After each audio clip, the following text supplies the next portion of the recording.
ಅಜಾತಶತ್ರು ಹಾಲಿ ಉಗ್ರಾಣ ನಿಗಮದ ಅಧ್ಯಕ್ಷರಾದ ಎಸ್ ಜಯಣ್ಣನವರ 74ನೇ ವರ್ಷದ ಹುಟ್ಟುಹಬ್ಬವನ್ನು ಕೊಳ್ಳೇಗಾಲ ಪಟ್ಟಣದ ಭ್ರಮರಾಂಬ ಕಲ್ಯಾಣ ಮಂಟಪದಲ್ಲಿ ಎಸ್ ಜಯಣ್ಣ ಅಭಿಮಾನಿಗಳ ಬಳಗ ವತಿಯಿಂದ ಏರ್ಪಡಿಸಲಾಗಿತ್ತು.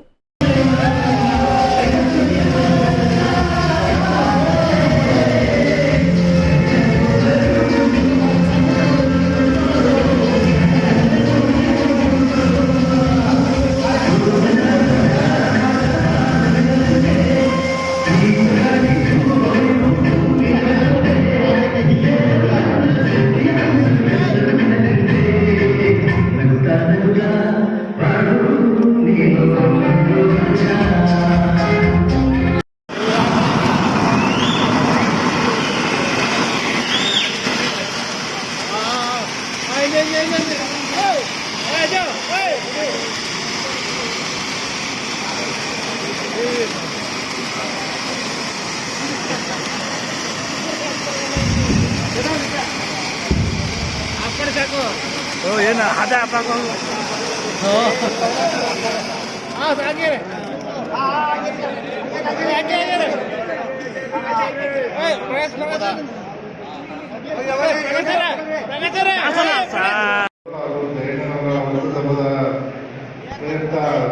ಈ ಕಾರ್ಯಕ್ರಮದಲ್ಲಿ ಉಪಸ್ಥಿತರಿರುವ ಹಿರಿಯರ ವರ್ಷಕ್ಕೆ ಪಾದಾರ್ಪಣೆ ಮಾಡ್ತಾ ಇದ್ದೇನೆ. ಸಂದರ್ಭದಲ್ಲಿ ನನ್ನ ಮಗಳು ಕೂಡ ಇದಕ್ಕೆ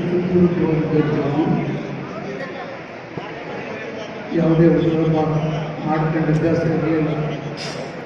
ಮಾನ್ಯ ಗುರುನಾಯಣ್ಣವರು ನಮ್ಮ ಕ್ಷೇತ್ರದಲ್ಲಿ ಎರಡನೇ ಆದಾಗ ಅವರು ಬಿಡದೆ ನನ್ನ ಉಪಯೋಗವನ್ನು ಪ್ರತಿ ವರ್ಷ ಅವರೆಲ್ಲರಿಗೂ ಕೂಡ ಆಚರಣೆಯನ್ನು ಅವರು ಆಚರಿಸ್ತಾರೆ. ಈ ಸಾರಿ ಕೃಷ್ಣಮೂರ್ತಿಯವರು ಶಾಸಕರಾದ ಮೇಲೆ ಅವರು ಕೂಡ ಇವತ್ತು ಭಾಗವಹಿಸಿ ಶುಭ ಕೋರುತ್ತಾರೆ. ಹಿರಿಯರಾಗಿ ತುಂಬ ಜನ ಹರಿಸಿದಿರಿ.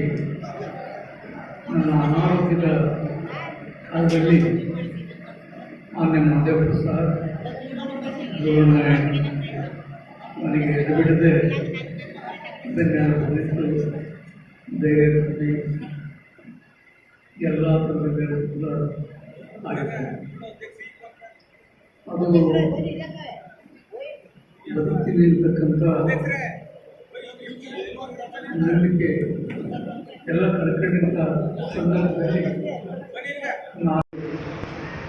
ನಮ್ಮ ಜಯಣ್ಣ ಸರ್ ಹುಟ್ಟುಹಬ್ಬವನ್ನು ಒಂದು ಅದ್ದೂರಿಯಾಗಿ ಮತ್ತು ಅರ್ಥಪೂರ್ಣವಾಗಿ ಆಚರಣೆ ಮಾಡಬೇಕಂತ ಹೇಳಿ ಅವರ ಅಭಿಮಾನಿ ಬಳಗದವರು ತೀರ್ಮಾನ ಮಾಡಿ ಹಾಗೂ ಅದರ ಜೊತೆಗೆ ನನ್ನೂ ಕೂಡ ಒಂದು ನೂತನವಾಗಿ ತಮ್ಮೆಲ್ಲರ ಆಶೀರ್ವಾದದಿಂದ ಆಯ್ಕೆಯಾದಂಥ ನನ್ನೂ ಕೂಡ ಸನ್ಮಾನ ಕಾರ್ಯಕ್ರಮ ಹಮ್ಮಿಕೊಂಡಿದ್ದೀನಿ. ಅದಕ್ಕಾಗಿ ಮೊದಲಿಗೆ ನಾನು ಎಲ್ಲ ಅಭಿಮಾನಿ ಬಳಗದವರಿಗೆ ಧನ್ಯವಾದಗಳನ್ನ ಹೇಳಕ್ಕೆ ಬಯಸ್ತೇನೆ.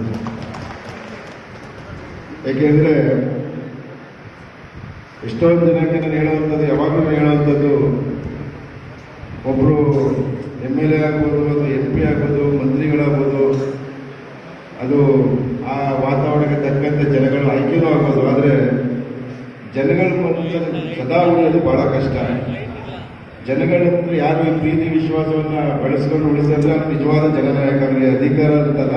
ಜನಗಳ ಮನಸ್ಸಲ್ಲಿ ನಾವು ಯಾವತ್ತೂ ಕೂಡ ಶಾಶ್ವತವಾಗಿ ಸ್ಥಾನ ಪಡೆಯುವಂಥ ಕೆಲಸವನ್ನು ನಾವು ಮಾಡಬೇಕಾಗತ್ತೆ. ಯಾಕೆಂದರೆ ಅಧಿಕಾರ ಬರುತ್ತೆ ಹೋಗುತ್ತೆ, ಚುನಾವಣೆ ಅಂದಮೇಲೆ ಗೆಲುವು ಸೋಲು ಸಹಜ. ಅದು ಜನಗಳ ಮನಸ್ಸಲ್ಲಿ ಅವ್ರು ಗೆಲ್ಲರೂ ಕೂಡ ಯಾವ ರೀತಿ ನೋಡ್ತಿದ್ರು, ಸೋತರು ಕೂಡ ಅದೇ ರೀತಿ ನೋಡಿದಾಗ ನಿಜವಾದ ಜನನಾಯಕ ಆಗುವಂಥದ್ದು. ಆ ಕೆಲಸವನ್ನು ನಾನು ತಮ್ಮೆಲ್ಲ ನೋಡಿದ್ರೆ ಆಗಲೇ ಶುರುವಾಗಿದ್ದಂಥ ಕಾರ್ಯಕ್ರಮವನ್ನು ಸುಮಾರು ಜನ ಇದ್ರು ಅಂತ ಅಂದ್ಕೊಂಡಿದ್ದೀನಿ. ಇದೆಲ್ಲ ನೋಡಿ ನಮ್ಮ ಜಯಣ್ಣ ಸರ್ ಕೂಡ ಆ ಸಾಲಲ್ಲಿ ನಿಲ್ಲುವಂಥ ಒಬ್ಬ ನಾಯಕರು. ಅವರು ಕೂಡ ಒಬ್ಬ ಹಿರಿಯರು. ನಮ್ಮ ತಂದೆಯವ್ರ ಜೊತೆನೆ 85ರಿಂದ ಅವರು ರಾಜಕೀಯಕ್ಕೆ ಬಂದಂಥವರು.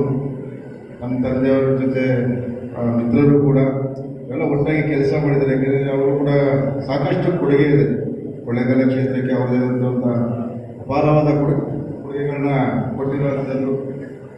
ಆದ್ದರಿಂದ ಜನ ಅವರನ್ನ ಗುರುತಿಸಿ ಇವತ್ತು ಒಂದು ಸನ್ಮಾನ ಕಾರ್ಯಕ್ರಮ ಹಮ್ಮಿಕೊಂಡಿದ್ದೀರಿ. ಹಾಗೆಯೇ ನನಗೂ ಕೂಡ ತಮ್ಮೆಲ್ಲರ ಆಶೀರ್ವಾದದಿಂದ ಅತಿ ಹೆಚ್ಚು ಸುಮಾರು 34,000 ಮತಗಳ ಅಂತರವನ್ನು ತಾವೆಲ್ಲ ಕೊಳ್ಳೇಗಾಲ ಜನತೆ ಈ ಬಾರಿ ನನಗೆ ಸಂಸದ ಚುನಾವಣೆಯಲ್ಲಿ ಕೊಟ್ಟಿದ್ದೀರಿ.